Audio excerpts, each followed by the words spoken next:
ano, Arman B. Padayhag Jr., nakaposition kay Libero. Sino mo na-feel ka rin after sa yung game? Koan. na ano, na sad. Pero, ay ano, wala na mo na ano mo ang dream nga kana mapalaro pero gihatag man na mo among best. It's okay. Yes, kaya na mo sila pero dili jud siguro para sa mga maong sila ang na ano karon. Gikan sa pagsugod ka mo ang lamang, no? Unsa mga tunga sa second set, nagbago ang dagan sa dula. Unsa ang kanang murag nagbago sa inyohang dula dinulaan nato nga time?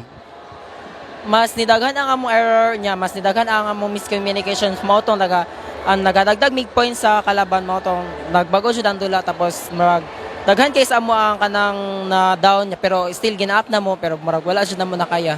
Mura to mong best nga among gibuhat.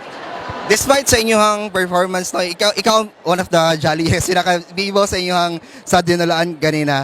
Unsa imong kanang na-feel ato nga time? Ug unsa imong ginaisip lang anong despite nga niato yung resulta, bibo gihapon ka sa court? Ano, every game is kanang importance sa ako so kailangan ako siya i-enjoy kay para maka-perform ko og tarong tapos kailangan kay kanang kuan dapat happy lang permente sa court, happy lang while gadula o para ano ang kamong kanang mapakita na mo sa mong ipakita. Dapat enjoy lang jud permi. Pamigi na pangandaman na if ever nga tinood ang ano nga release ko, katong release ko po pangandaman papunta na mabubawi jud mi po. Ano, thank you kayo sa tanan nga ni suporta sa amo. Wala man mi nadaog pero gihatag jud na mo ang best og mubawi mi sa release ko pohon nya. Thank you kay sa mga suporta ninyo sa tanan tao nga ni support sa amo sa sports sa Kabidimi sa sport ay sa Davao del Norte. Tanan nimo dawat mo mohunong ang mga athlete sa ilahang mga unsa goal nila. Dili, ano, normal naman siya sa game nga mapildi. Naay madaog na mapildi. So, dili nila kailangan mundang kay, ano, mao jud siguro ang start nga sa ilahang journey nga kuan. So, imo nilag motivation ang ilang kapildihon or kanang kuan nga mas pagbutihan pa jud sa sunod nila nga mga dula. So, para modaog sila. First of all, congratulations po sa inyong silver finish. Wala man na gold pero at least, di ba, dako-dako gihapon mo giyon sa. How do you feel po? I feel accomplished and grateful pa rin sa mo experience karon. This is actually our first time that we opened our volleyball boys in our school and nakalusot jud mig dabraa and without so much expectation, naka-silver gyud in taon, may nakaabot gyud mi sa championship match and it's such a great achievement for us already knowing na first year pa lang sa among volleyball boys po.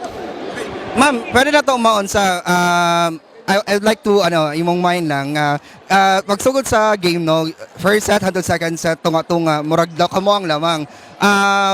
What were you thinking at that time? I'm thinking na kaya rin yun sa boys. It's just that they need to focus on the goal. They need to focus on the play. They need to execute the play that we have planned for this event po.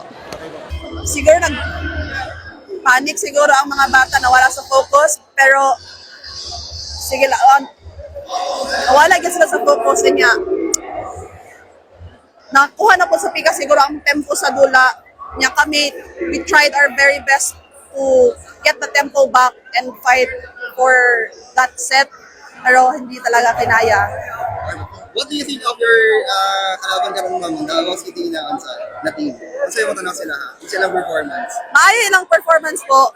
Maayo gyud sila nga team. Okay. What's next for your team po? After diri asa mo sa competition yung pinain? We're looking forward for Bisco Volleyball League and Mindanao Peace Games, I think, and Iligan.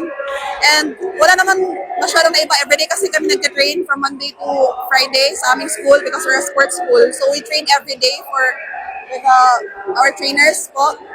Okay po. Ma'am, tagal mag-supporters na yato diri. Unsa yung maingon sila ha? Daghan kayong salamat talaga yun na-expect ng ani kadaghan yung support sa amo. Well, as I said, it's just our first year and to have such a crowd who supported us, we are very thankful and we feel very blessed to have them in our team. For next year po, kada palaro, unsa ato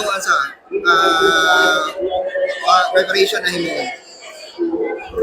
We will double our effort to train and we will double effort to train talaga the kids and we will also scout new players because we have players who will be graduating this year and di na po eligible to play. So we will scout new players and train them for another round of this kind of event po.